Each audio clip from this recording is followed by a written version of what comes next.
Assalamualaikum warahmatullahi wabarakatuh. Apa kabar teman-teman mahasiswa STIE Surakarta? Bertemu lagi dengan saya Alvis. Nah, kita akan membahas mengenai manajemen persediaan. Di sini adalah materi ke-12 untuk akuntansi, mata kuliah akuntansi manajemen. Nah, apa sih manajemen persediaan ini? Yaitu sekumpulan produk fisik pada berbagai tahap proses transformasi dari bahan mentah ke barang dalam proses kemudian menjadi barang jadi. Nah, segala sesuatu atau sumber-sumber daya organisasi yang disimpan dalam antisipasinya itu terhadap pemenuhan permintaan. Meliputi yang itu tadi, manajemen persediaan itu meliputi persediaan bahan mentah, persediaan bahan dalam proses, kemudian persediaan barang jadi atau produk akhir, terus bahan-bahan pembantu atau pelengkap, kemudian juga persediaan komponen-komponen lain yang menjadi bagian keluaran produk perusahaan. Bagaimana sih menetapkan persediaan? Ada kesalahan dalam menetapkan persediaan yang berakibat fatal. Suatu contohnya, persediaan itu terlalu kecil sehingga hilangnya kesempatan untuk menjual atau memperoleh laba. Kemudian yang kedua itu juga persediaan itu terlalu besar sehingga di sini adanya biaya yang besar sehingga memperkecil laba dan memperbesar risiko. Keuntungan dari persediaan itu, perusahaan itu dapat yang pertama mempengaruhi ekonomi produksi, kemudian dapat mempengaruhi pembelian juga. Yang ketiga itu dapat memenuhi pemesanan dengan lebih cepat. Dan ada kerugiannya juga untuk persediaan yang tadi dengan biaya yang besar, biaya penyimpanan, terus ada biaya pemindahan, terus juga pengembalian modal yang tertanam itu dalam bentuk persediaan. Jadi persediaannya tuh masih dalam bentuk barang, belum cash gitu kan. Nah, terus fokus pengelolaan persediaan ini apa aja sih fokusnya?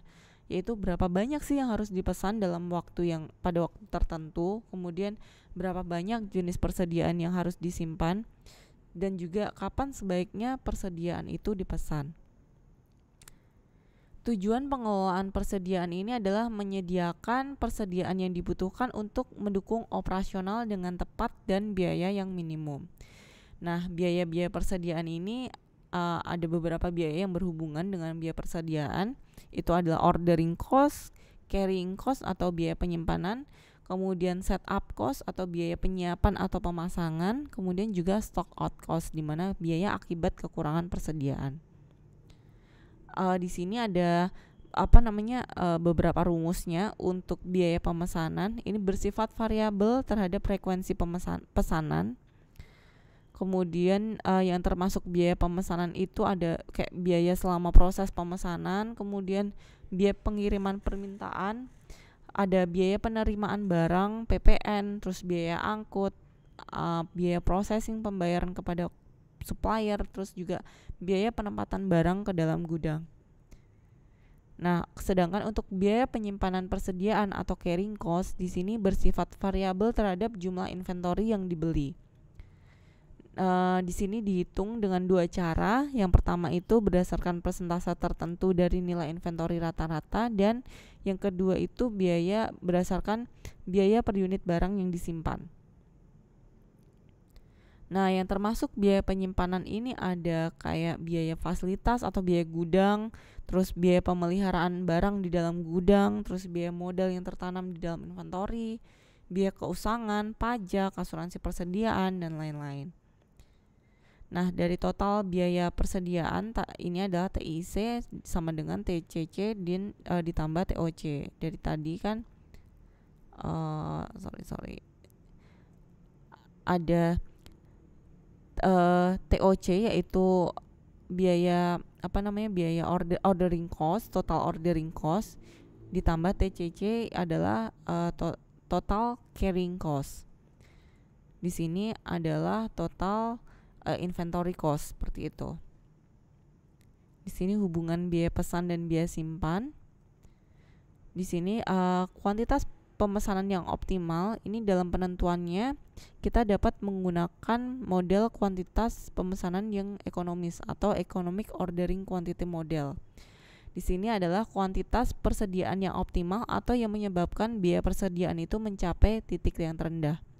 Nah, model EOQ ini adalah suatu perumusan untuk menentukan kuantitas pesanan yang akan meminimumkan biaya persediaan. Nah, dua dasar keputusan dalam model EOQ. Jadi berapa sih jumlah bahan mentah yang harus dipesan pada saat bahan tersebut itu perlu dibeli kembali atau replenishment cycle. Dan yang kedua itu kapan perlu dilakukan pembelian kembali atau reorder point. Ini untuk EOQ, rumusnya EOQ, kemudian asumsi model EOQ. Di sini nanti ada rumusnya juga untuk pemesanan ulang. Terus safety stock. Safety stock ini adalah persediaan pengaman, di mana persediaan tambahan yang dimiliki untuk berjaga-jaga terhadap perubahan tingkat penjualan atau keterlambatan produksi atau pengiriman. Jadi kenapa disebut safety stock? Jadi di sini ini kan adalah persediaan tambahan yang memang fungsinya itu untuk berjaga-jaga seperti itu. Nah, untuk menentukan besarnya safety stock di sini ada faktor pengalaman juga, faktor dugaan penggunaan ataupun keterlambatan. Misalkan penggunaannya per hari itu 15 kilo, keterlambatannya 10 hari. Maka besarnya safety stock itu 10 dikali 15 kilo, jadinya 150 kilo seperti itu. Ini contoh kasusnya, nanti teman-teman bisa baca.